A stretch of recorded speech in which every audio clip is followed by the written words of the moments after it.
Check it. What is up, guys? Welcome to another video, and today we have some more Gran Turismo Sport news. Today we're going to go ahead and cover everything we know prior to launch. So as you guys know, the GT Sport event did happen in London, I think it was yesterday, and a lot of news dropped in terms of its release date, the limited editions that are going to be coming out with it, the car list, etc, etc, and we're just going to be talking about everything we know before launch about Gran Turismo Sport. So without further ado, let's get straight into today's video. So first, let's get the most important thing out of the way. When is the game releasing? So the game is releasing November 15th in the US and Japan. However, there is some variances for the European release date. I believe the UK version is actually dropping on the 18th, so you're going to have to wait a few more days if you live in the UK. As well as this, some more news broke out about the car list in the game. GT Sport will feature 137 cars in total, so significantly less compared to what we see in other Gran Turismo games. Now, I'm assuming all of these will be premium cars, unlike previous games where there's been a split between premium and obviously standard cars, which didn't feature interiors and generally were not as detailed. Now, in my opinion, this is a good thing. This basically means that all the cars are going to get a really close treatment. They're all going to look fantastic, and you know, we're just going to have less cars which look like they were from the PS2 era, which in my opinion at least, it's a very good thing. The vibe I'm kind of getting from Gran Turismo Sport is that it's kind of a blend of a prologue game and a main game. It's kind of like literally a spin-off. That is what it is. So, you know, I'm hoping that, you know, eventually when Gran Turismo 7 does come out, the big car list does come back, because that's kind of one of the, you know, drawing factors to Gran Turismo. If it's not got a huge car list, then I don't know, I feel like that's going to be a bit of a disappointing move, personally. But again, GT Sport is kind of like in the middle of being a prologue and not being a prologue, so I can let it go. But anyway, back talking about the car list. So the car list will be split up into 4 categories: GR1, GR2, GR3, and GR4. This is a class system, so GR4 will feature the slowest cars. I'm assuming stuff like the ND MX-5 will be in that category, and then it goes all the way up to GR1, which is going to have the really top end cars, which, you know, obviously are mainly track cars, Le Mans cars, that type of thing. It kind of has me a bit curious, because obviously there's only 4 categories, so how they're going to split that might be a bit confusing, but overall it's a pretty simple concept, and I'm sure they'll work it out, you know, in the main campaign and in the main online experience and whatnot. As well as this, GT Sport will feature 19 locations divided into 27 tracks for the game. Although there isn't a full-on, you know, track list for the game, we do know there's gonna be 2 dirt tracks, Brands Hatch, a Tokyo Speedway race, and obviously the Nürburgring, which is going to be pretty cool. And there's also a few new other races which have been added, which again, it's very cool to see. And as well as that, they're also including lots of modes into the game, and it's kind of a bit different compared to how old Gran Turismos were in terms of modes. So obviously, there is going to be the arcade mode, which is your kind of usual mode where you can go ahead, drive against the AI in any car that you own or that they put on offer to you. That's kind of been there since the dawn, and that's not going away. But the campaign mode is a bit different. So obviously, you're going through the ranks, you know, you're doing different races, you're trying to, you know, beat these different challenges that have been put on offer.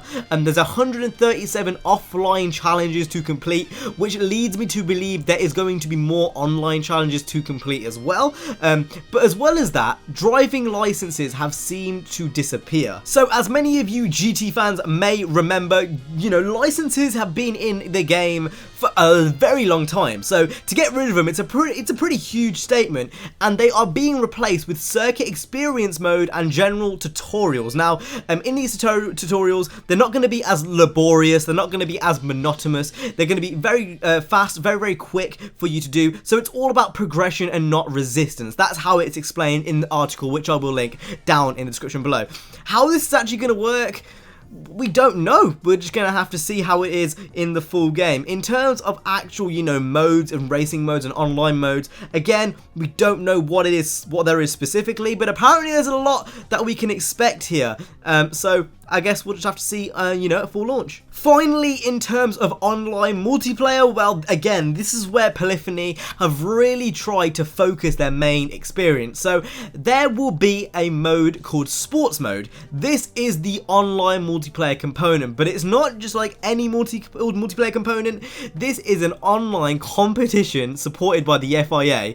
The FIA is the governing body of Formula 1, so you can tell this is pretty goddamn serious. So after you've learned your racing etiquette, which is actually a mode in the game, we don't know how, again, this is going to work, but apparently that's a mode in the game, you will then, you know, be put into the world of Sports Mode. And that's pretty much it for the games overview. Now we're going to go ahead and talk about the different versions you can actually buy, you know, whether that's physical or digital, and we're going to go ahead and talk about the pre-order bonuses which you'll get for each version, and what I personally would recommend you to get, depending on obviously what type of person you are. So there is 4 editions of this game. You've got the Gran Turismo Sport Collector's Edition, Steelbook Edition, Bonus Edition, and a Digital Edition, which is only available on the PSN store, obviously. Now, the Collector's Edition includes a miniature model Mercedes-AMG GTS, as well as a handbook written by Polyphony Digital, based around car loving and cars.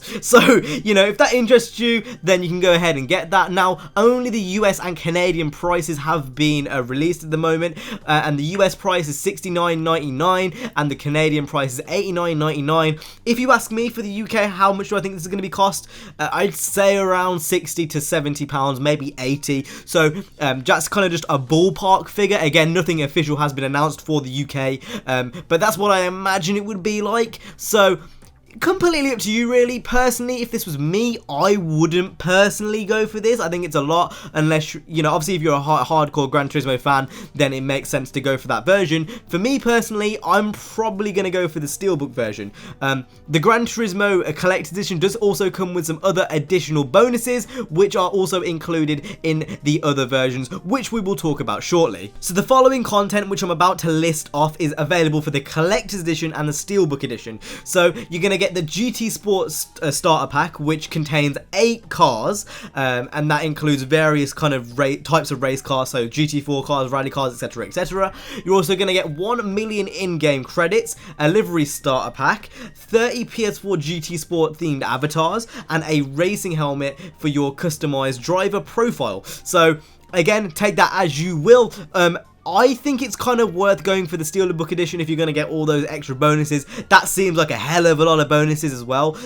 But again, that's just my personal, you know, take on this. And then in addition to that, depending on where you pre-order from, if you pre-order from the Amazon store, obviously, so amazon.co.uk or .com, you're going to get 500,000 in-game credits. If you pre-order from the PlayStation store, you're going to get GT-themed avatars. You're going to get a GT Sport dynamic theme and also 500,000 credits. And then if you pre-order from GameStop, I'm imagining, or any equivalent around the world, so for people in the UK it would be Game, or, you know, something across those lines. But if you do order from those types of places, you're going to get 2 early access bonus cars, with one of them being a Chevrolet Corvette Group 3 car, or a Nismo GTR GT3 N24 Le Mans car, which you've probably seen in the trailers. Now, that seemed like a hell of a lot to say. I'm sure you guys got a bit confused. Hopefully I explained that okay. If any of you guys are struggling to understand what I just said, leave a comment down below and I'll try to clear it up. But that is basically what it is. Again, the links to the articles I'm using will be down in the description below. But those are all the versions that have been announced. Now, for me, I've got a few gripes with this. I'm hoping that some of these cars aren't locked behind pre-order bonuses. For anyone who has followed the channel for a while, they will know that I'm just not a big fan of locking content behind DLC walls, especially on launch. That's the worst part. Pre-launch DLC is just not a good thing for me.